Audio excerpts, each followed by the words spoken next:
My name is Cynthia Mitchell, Alumni Relations Manager for the California Institute of Integral Studies, CIIS, in San Francisco, California. On behalf of the Office of Alumni Relations and the Office of Diversity and Inclusion, I invite you to this conversation with two amazing alumni. Rachel Bryant serves as the Director of Diversity and Inclusion at CIIS. She earned her master's degree in counseling psychology with an emphasis in community mental health in 2011. She also serves as an adjunct professor in the master's in counseling psychology and undergraduate studies programs. Dr. Philip McAdoo graduated from CIS in the Transformative Leadership master's degree program in 2007 and is the VP of Diversity, Equity, and Inclusion at Earth Justice, an environmental law organization. Formerly, he served in a similar role at Sidwell Friends School in Washington, D.C. Among his many accomplishments there, he created a Native American educational equity program, engaging Michelle Obama in the project. Dr. McAdoo is the author of the books Independent Queers, LGBTQ Educators and Independent Schools Speak Out, and Every Child Deserves. Dr. McAdoo was also invited by politician and civil rights activist Congressman John Lewis to support the Every Child Deserves a Family Act, which is legislation that aims to lower barriers faced by same-sex couples who want to adopt children. Additionally, Dr. McAdoo was featured on the Oprah Winfrey Show as one of her guests in the Dinner of a Lifetime with actor Sidney Poitier for a private dinner party in honor of his 80th birthday and the launch of his autobiography, The Measure of a Man.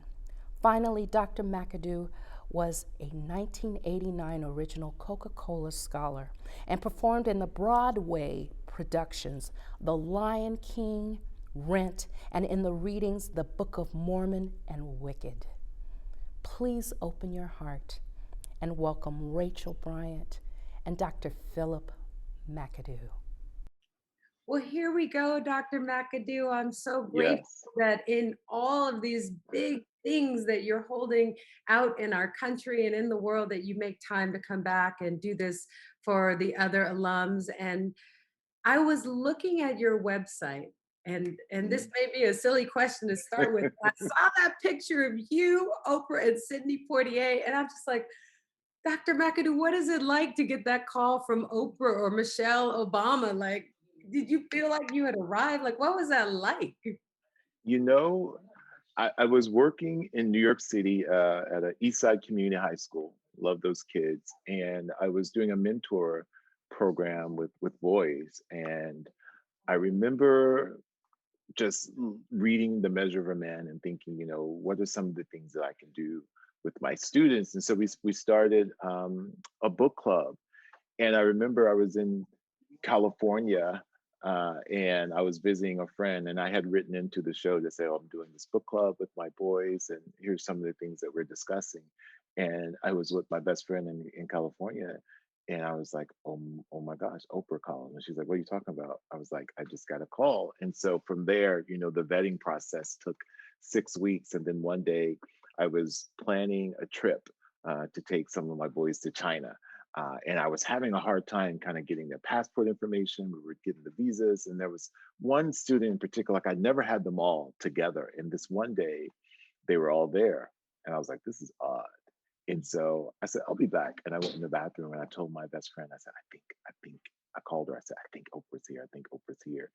And because the boys were acting weird and people were acting strange. And so we go up into this classroom and all the kids that I work with are in the classroom. And there's this big light shining into me. It's like, congratulations, you're going to be featured on the Oprah Winfrey show with Sidney Poitier. So it was overwhelming. It was it was interesting too because I had seen that moment before. I don't know if you visualized, but I had Yes. kind of seen that moment and had been just such a fan of Sidney Poitier's. And I remember I took my watch off at the dinner because I didn't want to have any sort of notion of time. And I remember the only thing was that my silverware kept disappearing, and I was like, whoa. And then I looked down and there was nothing left, and I was like, this is almost over. This is going to be over soon. And I remember I went back to the hotel and I called my partner and I was just in tears. And he's like, "Oh, you're mourning the moment." It was 6 weeks of really intense conversations. And then to have, and I sat next, she was on my right and he was on my left. And so the whole time I was like, it was a beautiful, beautiful 3 hours of my life. Cherish that moment. That sounds so Mhm. beautiful. And Yeah. as I also thought about your bio and your life, and I've listened to some of your interviews, you're like a kid from a small town in North Carolina. Is that correct? Yeah, Hall River, HAW River, small, small, small town. I mean, there was like nothing there. My joke that's really true is that one day we get an announcement that there was a cow walking through one of our school buildings. So it was rural, and there was southern and lots of love. I had big family. Both my parents are from one of nine, so I have lots of cousins on both sides. So never felt unloved or unsupported. I mean, there were things that were happening. I mean, I just got my doctorate in 2015, and my parents like, "What are you doing? Why are you still in school?" So there were some of those gaps that I quickly would fill in for them. But lots of support growing up. That's great. And I just wonder how going from like that small town to in the middle of Oprah and Sydney, um, in your life, have you had to overcome like any internalized racial oppression, imposter syndrome, and how is that showing up Oh in your yeah. work with the boys, right? Oh my gosh, of course. It was all of that. It was, being black, being first gen, being poor, being Southern, being gay, and being an athlete and masking all of that. And realizing too, like an artist, being an artist and what that meant in a small town, what it meant to, say to your parents, "I want to go to a performing arts school." And, they were working to send you to college and you're telling them you want to go to a performing arts school. What does that mean? And so the arts was my way out. I remember in the eighth grade going to New York City and just saying, "I'm going to live here one day." I remember going to a show and saying, "That's what I want to do." And from there, it was like, how can I get there within the limitations of, parents who didn't understand. There weren't many examples. There was my teacher who was gay. And so there was conversations about him and what that meant. And so being an athlete saved me, because they were like, "Oh, you can't be gay. You're great at basketball." I was a really good basketball player, and being smart and just staying really focused. And so when I got to college, performing, really saved my life. And I've been really fortunate to do all the things that I've been passionate about. I was passionate about theater. I was passionate about working with young people, passionate about the work that I'm doing now. And so I've always known when it was time for me to kind of do something different. And for me, it was being in New York, being on Broadway. 9/11 happened, and I was like, "What? Really?" We were off for 2 days and then we're back singing Hakuna Matata. And there was such a huge disconnect. And so that's when I started working with kids. I started volunteering for inner city kids. That's when I found, I realized, hey, I never finished college. I went back, finished college. Then I found CIIS, and it was like, I thought about drama therapy, and I was like, there's enough drama in my life. And then I came across transformative leadership, and I was like, wow, that's transformative. Like when I was looking at my boys, looking at what I was seeing in New York with the kids and education, I was like, something needs to transform. Like, how can that really spoke to me? And so for my capstone project, I was thinking, I bet these kids never leave the city. And so that's when I talked to my friends in China. I said, I want to bring some boys to China. I want to get them out. I want them to see what's possible. And so that's where I was just started making those connections. And then, I met my partner, and he's a doctor. And so we just started talking about what we wanted. He wanted to really work in international medicine. And so he started working for the CDC. I gave up education. I'm sorry, I was transferred from Broadway to education so that we moved to Atlanta. And on our first date, we always talked about kids. And so I was very passionate about being a dad. And so we adopted a little boy. And so I always say, I've been very fortunate to do the things that I really cared about. And so that when I finished CIIS and thought about graduate school and actually a little healthy family competition. It was like, my partner's a doctor. I'm not going to have my kid only call him a doctor. He's white too. So there's all kinds of dynamics I was playing with. I said, Black daddy's going to be a doctor too. And so I went and got my doctorate. at the University of Pennsylvania. And that was great. Felt really confident, applying for graduate school, knowing that I had a great foundation. What I loved about the program is that they met, you know, it was the first time I really experienced a holistic approach to education because we were so different. Here I was, an actor working with inner city kids and using that skill set to kind of weave into my journey there. And so it was the first place that I really felt seen. And so you talked about imposter syndrome. I remember going to University of Pennsylvania and looking around at all these educators. I got my EDD in education, and I remember there was a teacher, there was a superintendent, there was all these heads of schools, these really elite schools, and I was like, what am I doing here? And I'll never forget, I had a meeting with one of my professors, and he said, well, the good thing is that you can write. And I was like, huh. And that shifted something for me because, we get all intimidated by what it means to write scholarly, what scholarly writing look like and feel like. And so from that moment on, I started writing from my heart, and I started reading and reading and reading and kind of marrying the languages. And so it's great. It's really great. And so I always say that it wasn't until, you know, my mid 40s I really understood what my journey was, and I really started to stand in my power as, as a gay person, as a father, as an artist, right? As a lot of time we discount what it means to be an artist in these different spaces, and as an academic as well. So it's a combination of all those things. And yes, I still get imposter syndrome because I can't believe my life looking back, like, wow, this is where I started. I mean, there was no one, there weren't any doctors in my family. I didn't know what that looked like, but I knew that I always wanted to be a better version of myself for the students that I was representing because they saw themselves in me. And so that was important for me to be an example. Yes, indeed. At a certain point in your life, when you're living your dreams the way that you described, you can hold many different roles, but your work is Mm, the same. And I hear that thread right. through everything that you're doing, that you are following your passion to make this a better world for us to live in, to inspire children and, young men to be their best Yeah. selves. And so Right. it really doesn't matter what the role is. So, Right. Or you can look like this, right? I would wear sneakers, I would wear hoodies because those people were invalidated where I grew up. If you had your pants a certain way, if you wore this, people paid you no attention. So I always like to, show up the way I show up because people make assumptions about who we are.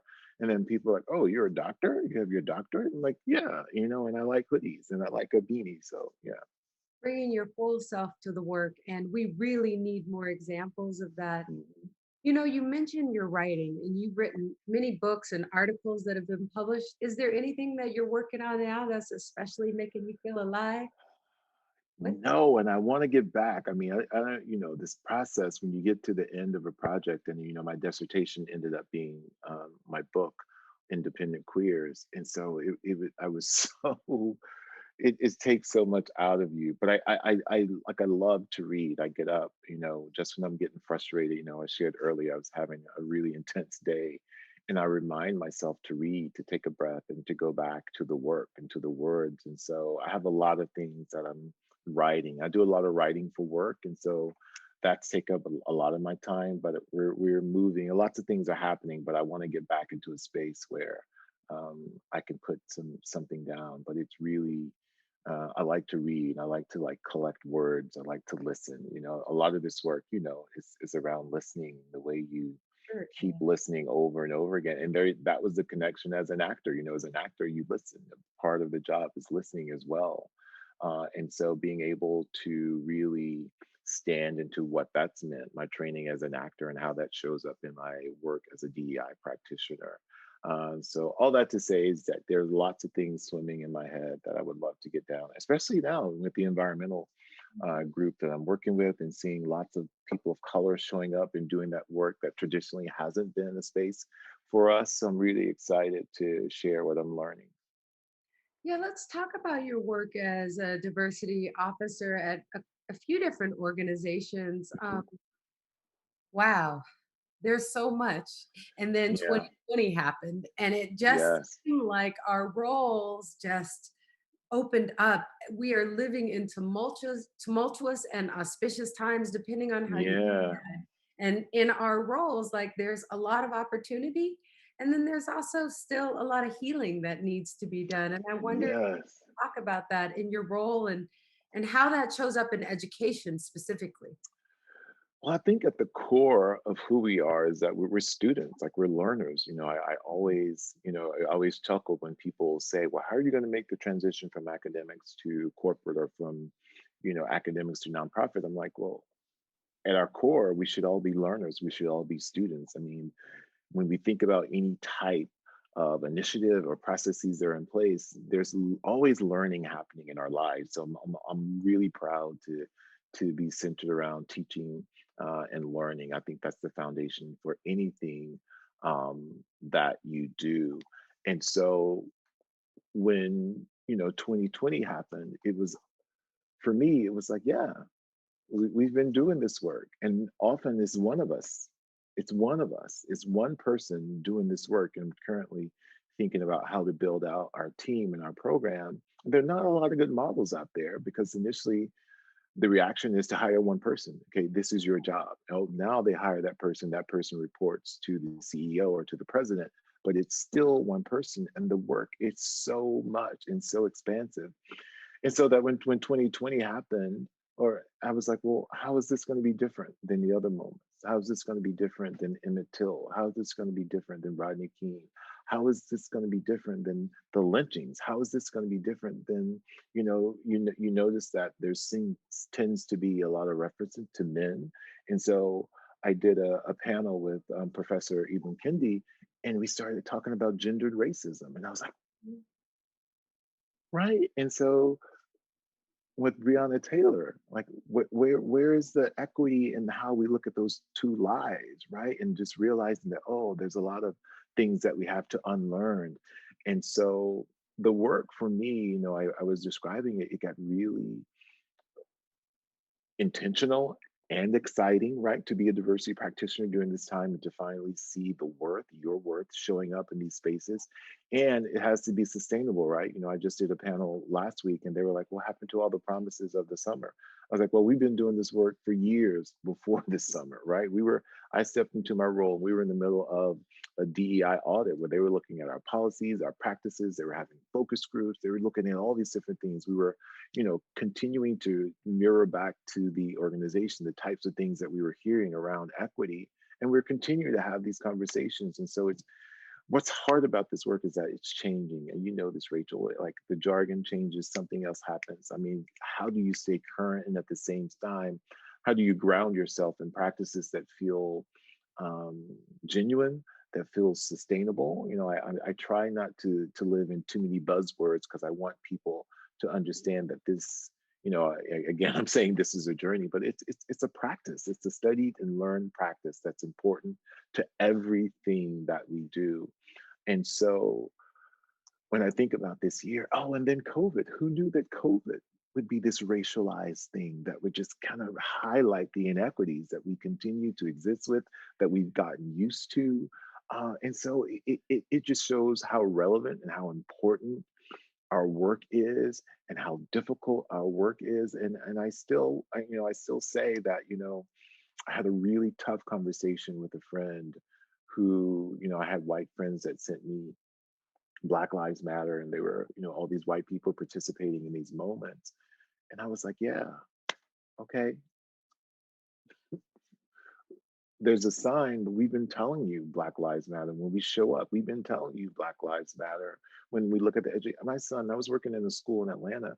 I took my son, because I was working with in foster care. I took my son to the school. He was 6 at the time. He said, Dad, is this school just for Black people? I was like, no, honey, it's a public school, right? But he's 6 and he sees this cycle. He sees the types of inequities that are happening in these communities. And so it's there. It's like it's this constant thread. It keeps, showing its face, not even showing, it's always been there. It keeps evolving, right? And growing. And then you look at the Capitol, right? January 6th, you look at that and that the inequities in that moment, the way we care for people, the way we um, just aren't really able to meet these moments with as much empathy and just unconditional love and grace for people of color that I would like to see. And so For me, we had this model at work called care, community, accountability, respect, and empathy. And it came from talking to people around the organization. And I think we have to shift the way this work feels. I think we have to really think of it from a heart space. I think we get stuck in our heads too much. And, we're trying to figure out the right words to say. I think if we could lead with our hearts more, start to validate and honor people. And it's hard. It's hard because the personal, it drives so much of how we show up, our personal experiences. I was just saying, we're talking about feedback and in a meeting in psychological safety. And when I started thinking about how I show up now, it took me way back to standing in the hallway, asking my dad, whatever it was, could I have money? Could I borrow the car? And the amount of courage it would take me to walk into that room because I didn't want to hear no. And so even in my relationships today, it shows up. It shows up. So all that to say, this work is beautifully complicated, and I would love to think about the ways that we can approach it from a heart-centered space, create moments of grace, create moments of more conversation, create moments of learning, and really leaning into what it means to live in this space, and to really think about belonging. Like, how do we create a sense of belonging, not only in our workspace, the educational spaces, but just in the world? In the world. It Yeah. is so refreshing and inspiring to just learn with you right there from all that you reflected in that, coming from the heart space. It takes a lot of courage and to create a place where people feel like they can truly show up as their full self and to express with feeling what's on their heart, but still Mhm. to keep the conversation about the issues and not drop Yeah. so deeply into the personal that it gets sidetracked and blamed. And so I just wonder if you could speak a little bit more about the barriers for us to encourage the communities we're working with to come from a heartfelt space and not um, see it as a liability, but move it Yeah. forward into action and about the issues that we're working on collectively. Right. And I think we have to start shifting the way we talk about our full selves, right? Because, there are parts of me that probably shouldn't show up at work, right? So what does that mean? And I heard, someone share with me this whole notion of how do we move from me to we, and things that serve me may not serve the organization. Things that I'm activated, but really activate me may not be the space to activate or may not be activated in the workspace. So how do we move from this sense of self?